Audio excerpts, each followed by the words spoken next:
bab 310 kariyadu salihin no yewten karahiyatu anyegol alkusuma waɗugol weñde yeddodiral e sonkowi fil masjidi ka julirɗe wa rafi sawte e ɓantugol hitongon fi e nder majje wa nastu dallati e yeynutugol ko majji wal bayi e yeeyugol wa shora e soodugol wal ijarati e julagol wa nahwiya e ko nandita tawi ɗum minal muamalat e modde gollodalji aduna añegol ɗum kadi julirde an abi hurayrata radiallahu anhu annahu no kanko sami a rasulullah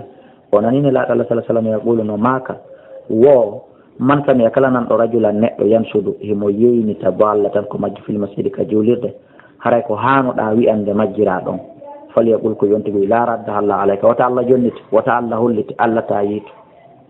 sabuna fa innal masajida julirɗe ɗen lam tubina li hada wona fi ɗum ɗe mahira rawa muslim jon noon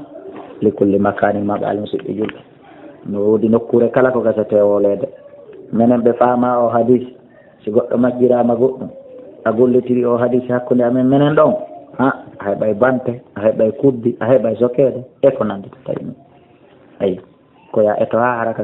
haraka ka hakkude anduɓe ɓe woni harana ka yetta baɓe ɓe woni majorité wa anu ƴettama makko anna rasulallah wonde nelaɗo an sallah sallam qala o maki ida ra'aytum si o jii man yabi ommono yeeya aw man yabta o mamono sooda fil masjidi ka julirde fa qulu wiye la arbaha llahu tijarataka wota allah waɗa barki e ngeygu ma ngu wa ida ra'aytum so yi man yamsudu ommono yeynita ba allah tan ko majji ka julirde fa qulu wiye la raddaha llahu alayka wota allah jonnite koni haniri rawahu tirmidi wa qala hadisun hasan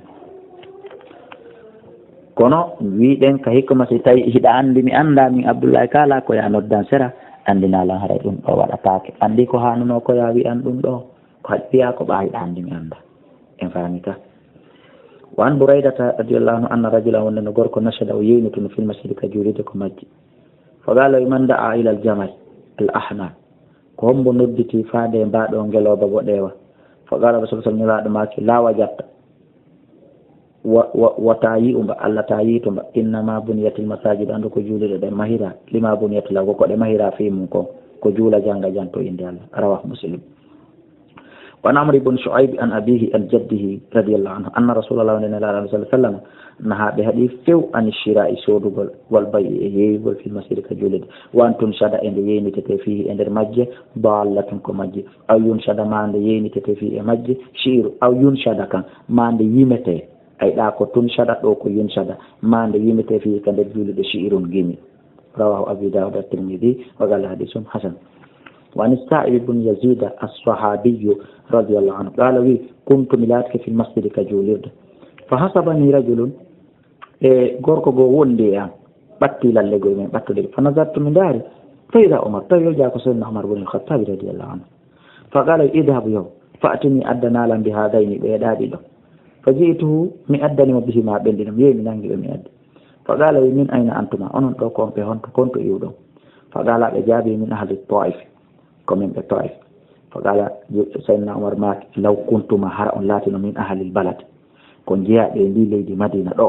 لا أوجعتكما ببيبي نينو ببوي نينو فرفعان أصواتكما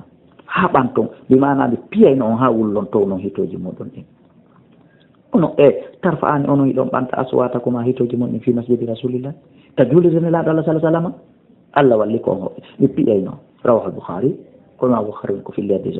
on andi noon on faamilan joni har mi yi'ali o hadis ko feƴƴi hakkude senna mare ɓeɗo ko min on kon nane ko yon eto hara andon ko anduɓe ka si tawi on andi min abdoullahi kala na mi anduɗo na yon applique e hoore an ko yon faaminan taw andi saydna umar inni si tawino ko jeeyaɓe leydi madina ndin mi bu'inayno on mi muusinayno on safi mi piyayno on ɗum ko ɗum holli ko par ce que ɓen ɗon no andi ka juulirde sonketake ɓeeɗa noon ko iwɓe ka fulawa ari ko hoɓɓe ɓe anda ko ɗum si waɗi te kasi on tigi anda o jogortake wa anduɗo on en faami ka joni noon enen mijite sonkore e wenjere ko waɗata ka juulirde meɗen ɗo tawa imamu susata wolde kadi yo allah faami amin wallahu a'la wa a'lam